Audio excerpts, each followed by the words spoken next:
ॐ भूर्भुवः स्वः तत्सवितुर्वरेण्यं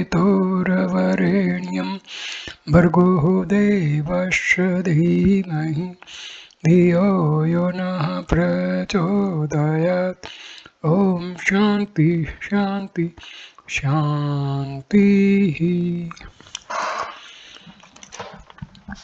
This is video number 5 on Bhagwan Sri Ramana Maharshi's views on the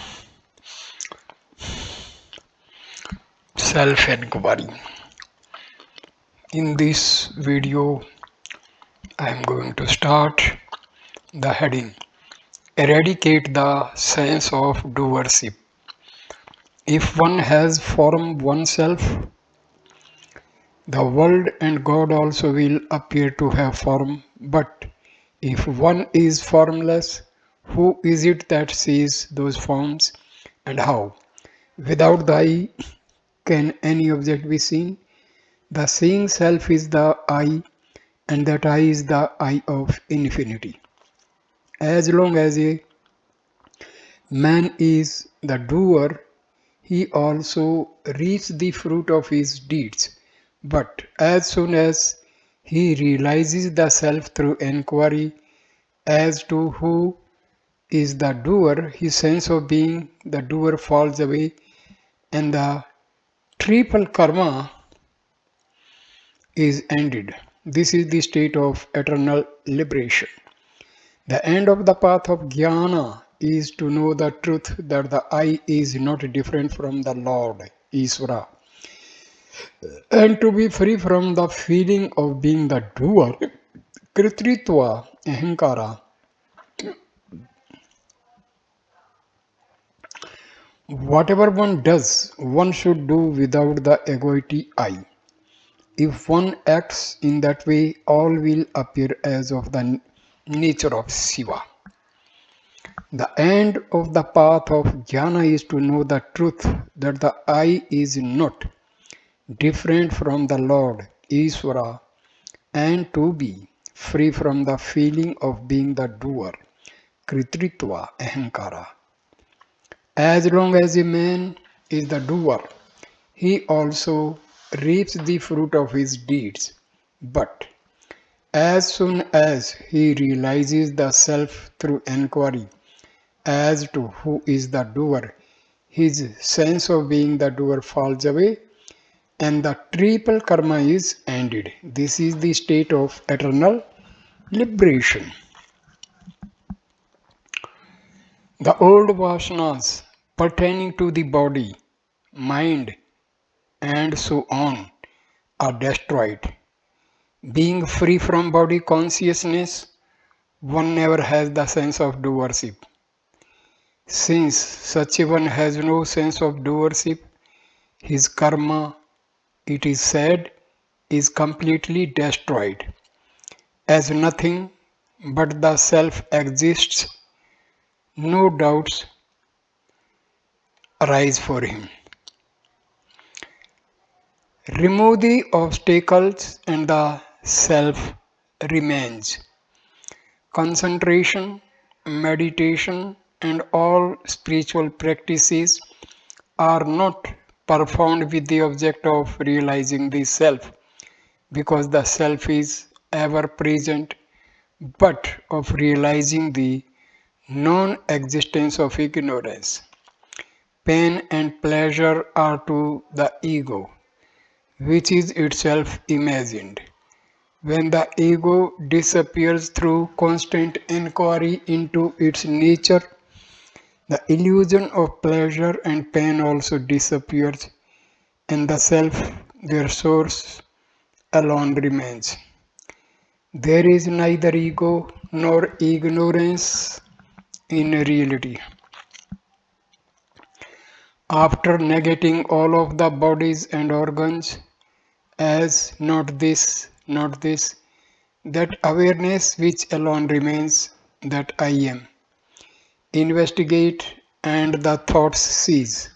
What is namely the self will be revealed as the inescapable residue. When one discusses the jiva, individual being of the form ahankara, ego sense, which is the apparent meaning of the word I, what remains merely as the effulgent and conscious atma self, which is the implied meaning of the I, is Brahma.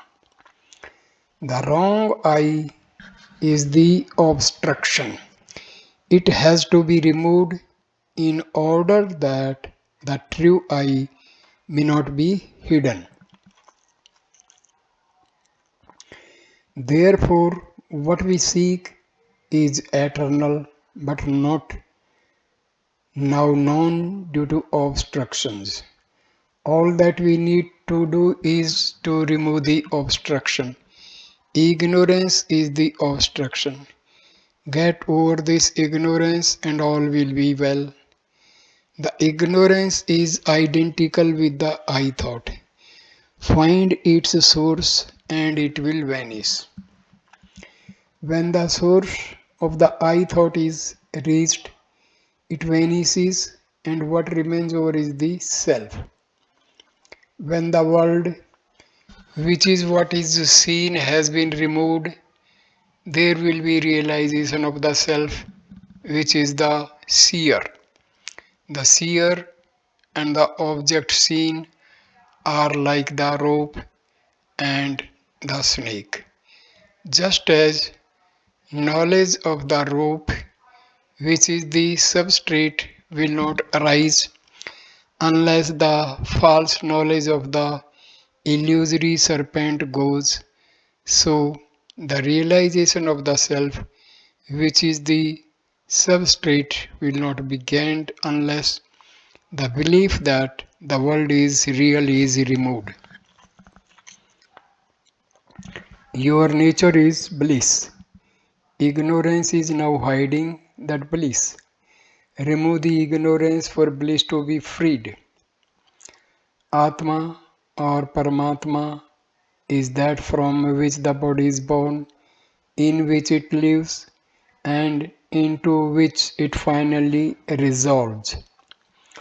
As for the Jiva implied in the term I, one realizes its identity with Brahma by removal of obstruction, Badha Samandhi Karanam, through negating the idea of Jiva, just as the man one imagines in a post in a dim light merges in the post on the negation of the idea of its being a man. The I cast off the illusion of I and yet remains as I. This appears to be a paradox to you. It is not so to the Jnani. Take the case of the Bhakta. His I prays to the Lord to unite it with him, which is to surrender.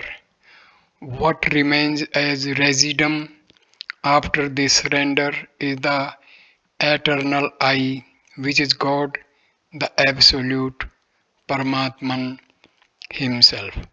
What has happened to the I, which originally prayed, being unreal, it simply vanished. Concentration, meditation, and all spiritual practices are not performed with the object of realizing the self, because the self is ever present, but of realizing the non existence of ignorance. Every man admits his own existence and does not need a mirror to prove it to him. Existence is awareness, which is the negation of ignorance. Then why does man suffer? Because he imagines himself other than what he in reality is. For example, the body, this, that, and the other. I am Gopal, son of Parshuram, father of Nateshan, etc. In reality, he is the intelligent I am alone, stripped of qualities and superimpositions of names and forms. He must hold on to that existence that he sees in dreamlessly, that lone being Cavalier, even when he is in the waking state. The man of wisdom simply is I am that I am, sums up the whole truth. The method is summed up by be still and know that I am God. What does stillness mean? Cessation of thinking, which is the universe of forms, colors, qualities, time, space, all concepts and percepts whatever. It is false to speak of realization. What is there to realize it? The real is as it is ever. How to realize it? All that is required is this. We have realized the unreal, that is regarded as real. What is unreal? We have to give up this attitude. That's all that is required for us to attain jnana.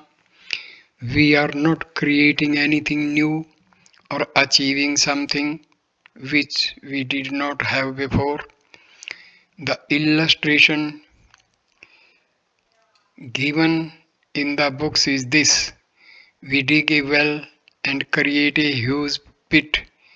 The akasa, space in the pit or well, has not been created by us. We have just removed the earth which was filling the akasa there. The akasha was there then and is also there now.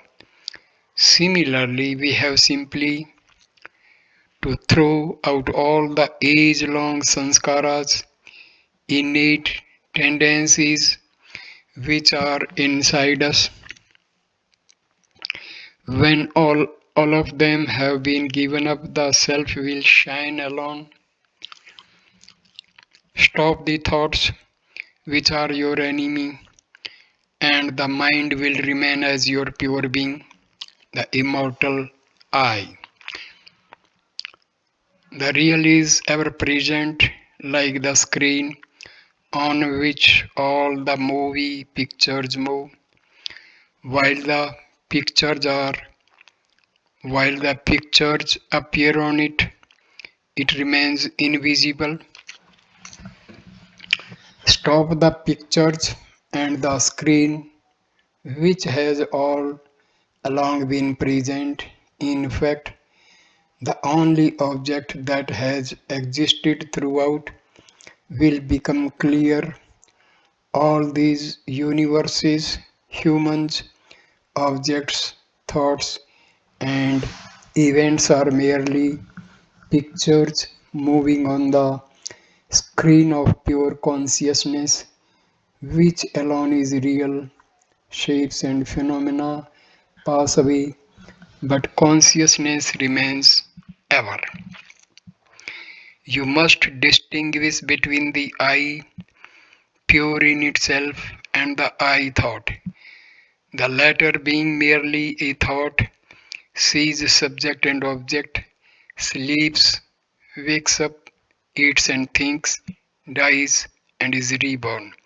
But the pure I is the pure being, eternal existence, free from ignorance and thought illusion. If you stay as the I, your being alone without thought, the I thought will disappear and the delusion will vanish forever. In a cinema show, you can see pictures only in a very dim light or in darkness, but when all lights are switched on, all pictures disappear. So also, in the floodlight of the Supreme Atma, all objects disappear. As the self of a person who tries to attain self realization is not different from him and as there is nothing other than or superior to him to be attained by him. Self realization being only the realization of one's own nature, the seeker of liberation realizes without doubts or misconceptions his real nature by distinguishing the eternal from the transient and never swerves from his natural state. This is known as the practice of knowledge. This is the enquiry leading to self realization. The state of non emergence of I is the state of being that without questing for that state of the non emergence of I and attaining it. How can one accomplish one's own extinction from which the I does not revive? Without that attainment, how is it possible to abide in one's true state, where one is that? The mental states are of two kinds. One is the natural state, and the other is the transformation into forms or objects. The first is the truth, and the other is according to the doer, Kartrutantra.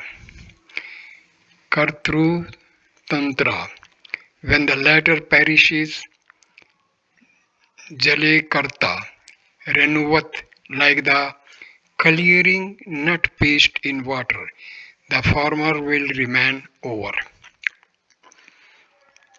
Abide as the self.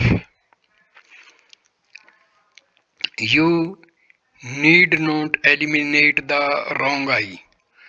All that you need do is to find out its origin and abide there. All you have to do is to find its source and abide in it as your real self. To inhere in one's own being, where the I or ego is dead, is the perfect state. Liberation is only to remain aware of the self. To know the self is to be the self. As there are not two separate selves, this state is Tanmaya Nishta, abiding as that. Ahankar is Buddhi, creation, God, Mahatmas, world, the not self at all. Why not remain yourself and be in peace? If one resorts to contemplation of the self unintermittently until the self is gained, that alone would do. What is essential in any sadhana practice is to try to bring back the running mind and fix it on one thing only. Why then should it not be brought back and fixed in self attention? That alone is self enquiry, Atma Vichara. That is all that is to be done. The I consciousness is a prelude to self realization. When it becomes permanent, sahaja, it is self realization, liberation. Knowing the self is being the self. To know the self is to be the self. As there are not two separate selves, this state is Tanmayanistha, abiding as that. When one's true nature is known, then there is being without beginning and end. It is unbroken awareness bliss. To be the self that you really are is the only means to realize the bliss that is ever yours. To remain as the self is not difficult. This thought of difficulty is the chief obstacle. A little practice in discovering the source of I will make you think differently. The common man is aware of himself only when modifications arise in the intellect. Vijnanamaya Kosha. These modifications are transient. They arise and set. Hence the Vijnanamaya intellect is called a kosha or sheath. When pure awareness is left over, it is itself the Chit self or the Supreme. To be in one's natural state on the subsidence of thoughts is bliss. If that bliss be transient, arising and setting, then it is only the seat of bliss, Anandmaya Kosha, not the pure self. What is needed is to fix the attention on the pure I after the subsidence of all thoughts and not to lose hold of it. This has to be described as an extremely subtle thought, else it cannot be spoken of at all. Since it is no other than the real self, who is to speak of it, to whom and how? This is well explained in the Kavalium and the Viveka Chudamani. Thus, though in sleep the awareness of the self is not lost, the ignorance of the jiva is not affected by it. For this ignorance to be destroyed, this subtle state of mind, Virtijnanam, is necessary. In the sunshine, cotton does not burn, but if the cotton be placed under a lens, it catches fire and is consumed by the rays of the sun passing through the lens. So too, though the awareness of the self is present at all times, it is not inimical to ignorance. If by meditation the subtle state of thought is won, then ignorance is destroyed. Also in Viveka Chodamani, Ativa Suksman Paramatma Tattvam Na Sathula Drashtaya. The exceedingly subtle Supreme Self cannot be seen by the gross eye, and the Isa Swam Jyotir Shesa Sakshi. This is self signing and witnesses all. It is important for one who is established in his self Atmanistha to see that he does not swerve in the least from this absorption. By swerving from his true nature, he may see before him bright effulgences, etc., or hear unusual sounds, or regard as real the visions of gods appearing within or outside himself. He should not be deceived by these and forget himself. One should not identify oneself with appearances. One should never relinquish one's self.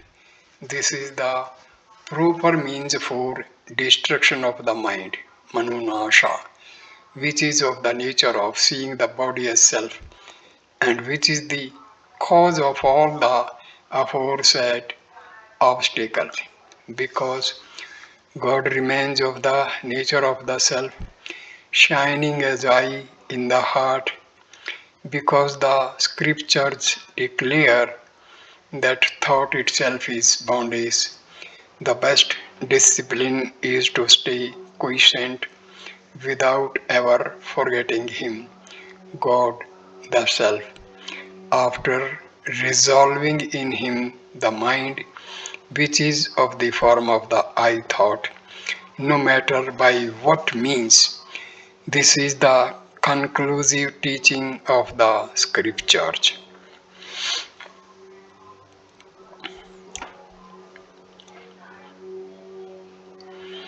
It is the experience of everyone that even in the states of deep sleep, fainting, etc., when the entire universe moving and stationary, beginning with earth and ending with the unmanifested Prakriti, disappear, he does not disappear. Therefore, the state of pure being, which is common to all and which is always experienced directly by everybody, is one's true nature. Who is this witness? You speak of witness, there must be an object and a subject to witness. These are creations of the mind. The idea of witness is in the mind. If there was the witness of oblivion, did he say, I witness oblivion?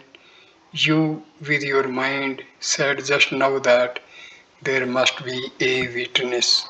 Who was the witness? You must reply, I. Who is that I again? You are identifying yourself with the ego and say, I. Is this ego, I, the witness? It is the mind that speaks. It cannot be witness of itself. The whole position becomes thus untenable.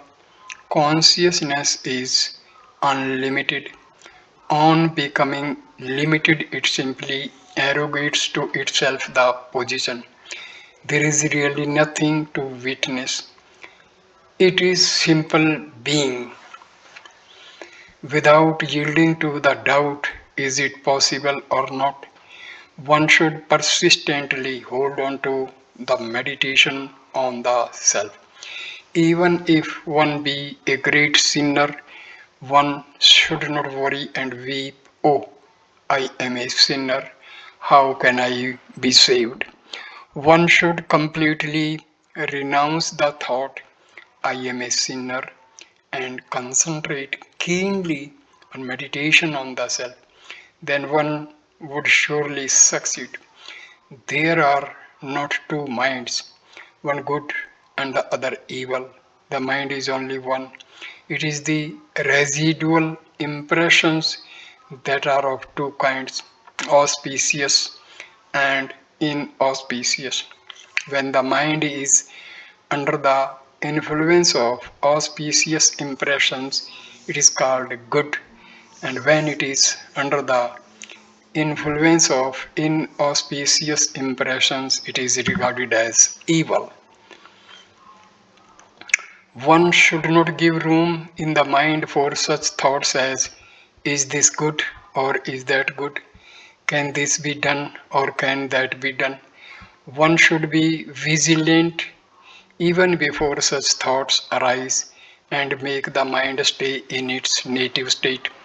If any little room is given, such a disturbed mind will do harm to us while posing as our friend, like the foe appearing to be a friend. It will topple us down. Is it not because one forgets one's self that such thoughts arise and cause more and more evil?